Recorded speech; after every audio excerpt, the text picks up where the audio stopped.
ಜನಸಾಮಾನ್ಯರ ವಿರೋಧಿ ಸರ್ಕಾರಗಳು ನಿರಂತರವಾಗಿ ಜನರ ಮೇಲಿನ ಹೊರೆಯನ್ನ ಏರಿಸ್ತಕ್ಕಂಥ ಕೆಲಸವನ್ನ ಮಾಡ್ತಾ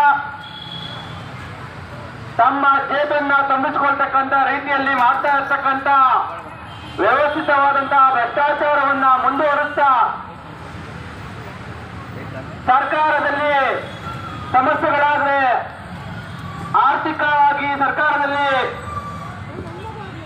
ಸಂಕಷ್ಟಗಳು ಎದುರಾದ್ರೆ ಅಂತ ಎಲ್ಲ ಸಂದರ್ಭದಲ್ಲೂ ಸರ್ಕಾರ ಆರ್ಥಿಕ ಸಂಕಷ್ಟವನ್ನ ಪರಿಹರಿಸಿಕೊಳ್ಳೋದಕ್ಕೆ ಜನರ ಮೇಲೆ ತೆರಿಗೆಯನ್ನ ಏರ್ತಕ್ಕಂಥ ಕೆಲಸವನ್ನ ಎಲ್ಲ ಸರ್ಕಾರಗಳು ನಿರಂತರವಾಗಿ ರಾಜ್ಯದಲ್ಲಿ ಮತ್ತೆ ದೇಶದ ಒಕ್ಕೂಟ ವ್ಯವಸ್ಥೆ ಇರ್ತಕ್ಕಂಥ ಕೇಂದ್ರ ಸರ್ಕಾರವೂ ಸೇರಿದಾಗೆ ಇವರು ನಿರಂತರವಾಗಿ ಮಾಡ್ತಾ ಬಂದಿದ್ದಾರೆ. ಇವತ್ತು ಅದರ ಮುಂದುವರಿದ ಭಾಗವಾಗಿ ಇದಂತೆ ಮುಂದುವರಿತಾ ಇರುತ್ತೆ.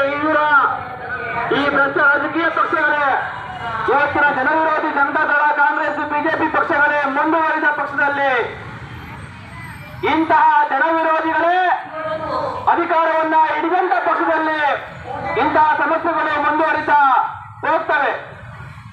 ಇವತ್ತೇನು ಅಂತ ಒಂದು ಕೆಲಸಕ್ಕೆ ಜನಸಾಮಾನ್ಯರ ಸರ್ಕಾರ, ನಾವು ಜನಸಾಮಾನ್ಯರಿಗಾಗಿ ಇದ್ದೀವಿ, ಹಲವಾರು ಭಾಗ್ಯಗಳನ್ನ ಜನರಿಗೆ ಕೊಡೋದ್ರ ಮುಖಾಂತರ ಜನಸಾಮಾನ್ಯರ ಕಲ್ಯಾಣವನ್ನ, ಉದ್ಧಾರವನ್ನ ನಾವು ಮಾಡ್ತಾ ಇದ್ದೀವಿ.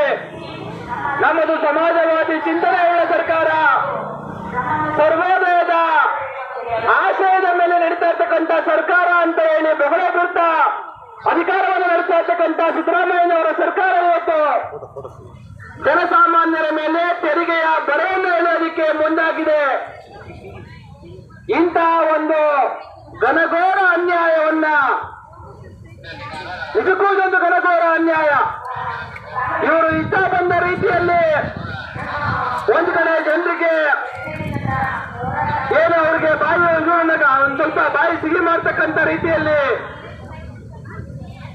ಬಸ್ಸನ್ನ ಫ್ರೀ ಕೊಟ್ವಿ, ಮಹಿಳೆಯರಿಗೆ ಮನೆಗೆ ಹಣ ಕೊಟ್ವಿ, ಯಾವ್ದಾದ್ರು ಯೋಜನೆಗಳ ಮುಖಾಂತರ ಜನರಿಗೆ ನೇರವಾಗಿ ಹಣವನ್ನ ತಲುಪಿಸತಕ್ಕಂಥ ಕೆಲಸವನ್ನ ನಾವು ಮಾಡುದು ಅಂತ ಹೇಳ್ತಾ ಇರ್ತಕ್ಕಂಥ ಸರ್ಕಾರ ಇವತ್ತು ಹಿಂಬದಿಯಲ್ಲಿ ನೇರವಾಗಿ ಜನರ ಮೇಲೆ ತೆರಿಗೆಯನ್ನ ಏರ್ತಕ್ಕಂಥ ಕೆಲಸವನ್ನ ಇವತ್ತು ಮಾಡ್ತಾ ಇದೆ.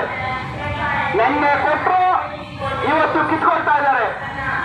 ಒಟ್ಟಾರೆಯಾಗಿ ಏನು ಈ ಸರ್ಕಾರ ಇವತ್ತು ಜನರ ಮೇಲೆ ಇಂತಹ ಏರಿಕೆಯನ್ನ ಮಾಡಲಿಕ್ಕೆ ಹೊರಟಿದೆ. ಜನಸಾಮಾನ್ಯರು ಬದುಕೋದೇ ಕಷ್ಟ ಆಗಿದೆ. ಇವತ್ತು ರೈತರಿಗೊಂಥರ ಆಗ್ಬೋದು, ಕಾರ್ಮಿಕರಿಗೊಂಥರ ಆಗ್ಬೋದು, ವಿದ್ಯಾರ್ಥಿಗಳಿಗೊಂಥರ ಆಗ್ಬೋದು, ಯುವ ಜನರು ಕೆಲಸ ಸಿಗ್ತಾ ಇರ್ತಕ್ಕಂಥ ನಿರುದ್ಯೋಗಿಗಳಿಗೆ ಒಂಥರ ಆಗ್ಬೋದು. ಇಂತಹ ಸಂದರ್ಭದಲ್ಲಿ ಸರ್ಕಾರ ಇವತ್ತು ಜನರ ಮೇಲೆ ಇನ್ನೊಂದಷ್ಟು ಹೊರೆಯನ್ನ ಏರಿಸೋದಕ್ಕೆ ಹೊರಟಿದೆ. ಇದನ್ನ ಕರ್ನಾಟಕ ರಾಜ್ಯ ಸಮಿತಿ ಪಕ್ಷ ಜನಸಾಮಾನ್ಯರ ಪರವಾಗಿ ಕೆಲಸ ಮಾಡ್ತಾ ಇರ್ತಕ್ಕಂಥ, ರಾಜ್ಯದ ಜನರ ಧ್ವನಿಯಾಗಿ ಕೆಲಸ ಮಾಡ್ತಾ ಇರ್ತಕ್ಕಂಥ ಕರ್ನಾಟಕ ರಾಜ್ಯ ಸಮಿತಿ ಪಕ್ಷ ಇದನ್ನ ಖಂಡಿಸಿ ವಿರೋಧಿಸಿ ಇವತ್ತು ಪ್ರತಿಭಟನೆಯನ್ನು ಆಯೋಜಿಸಿದೆ. ಈ ಒಂದು ಪ್ರತಿಭಟನೆಗೆ ನಮ್ಮ ಪಕ್ಷದ ರಾಜ್ಯ ಉಪಾಧ್ಯಕ್ಷರಾಗಿರ್ತಕ್ಕಂಥ ಲಿಂಗೇಗೌಡರು ಆಗಮಿಸಿದ್ದಾರೆ, ಉಪಸ್ಥಿತರಿದ್ದಾರೆ. ನಾನು ತಮ್ಮೆಲ್ಲರ ಪರವಾಗಿ ಅವರಿಗೆ ಸ್ವಾಗತವನ್ನ ಕೋರ್ತೇನೆ. ಹಾಗೆ ಪಕ್ಷದ ರಾಜ್ಯಾಧ್ಯಕ್ಷರಾದಂತಹ ರವಿಕೃಷ್ಣ ರೆಡ್ಡಿ ಅವರು ಈಗಾಗಲೇ ಹೊರಟಿದ್ದಾರೆ. ಇನ್ನು ಕೆಲವೇ ನಿಮಿಷಗಳಲ್ಲಿ ಅವರು ಕೂಡ ಬಂದು ಪ್ರತಿಭಟನೆಯಲ್ಲಿ ಸೇರ್ಕೊಂಡಿದ್ದಾರೆ. ಹಾಗೆಯೇ ಪಕ್ಷದ ಹಲವಾರು ರಾಜ್ಯ ಸಮಿತಿಯ, ಜಿಲ್ಲಾ ಸಮಿತಿಯ ಮುಖಂಡರು, ಪದಾಧಿಕಾರಿಗಳು, ನೀವೆಲ್ಲರೂ ಸೈನಿಕರು ಇವತ್ತು ರಾಜ್ಯದ ಜನರಿಗೆ ಆಗ್ತಾ ಇರ್ತಕ್ಕಂಥ ಅನ್ಯಾಯವನ್ನ ಕಾಣಿಸೋದಕ್ಕೆ ನೀವೆಲ್ಲರೂ ಇಲ್ಲಿ ಸೇರಿದ್ರೆ ತಮ್ಮೆಲ್ಲರಿಗೂ ನಾನು ಸ್ವಾಗತವನ್ನ ಕೋರ್ತಾ, ಈಗ ಇವತ್ತಿನ ಪ್ರತಿಭಟನೆಯನ್ನ ಉದ್ದೇಶಿಸಿ ಪಕ್ಷದ ಮುಖಂಡರಾಗಿರ್ತಕ್ಕಂಥ ರಮೇಶ್ ಜಿಎನ್ ಅವರು ಒಂದೆರಡು ಮಾತುಗಳನ್ನ ಆಡಬೇಕು ಅಂತ ಹೇಳಿ ನಾನು ಕೇಳ್ಕೊತೀನಿ. ನಮಸ್ಕಾರ. ಆತ್ಮೀಯ ಕರ್ನಾಟಕ ರಾಜ್ಯ ಸಮಿತಿ ಪಕ್ಷದ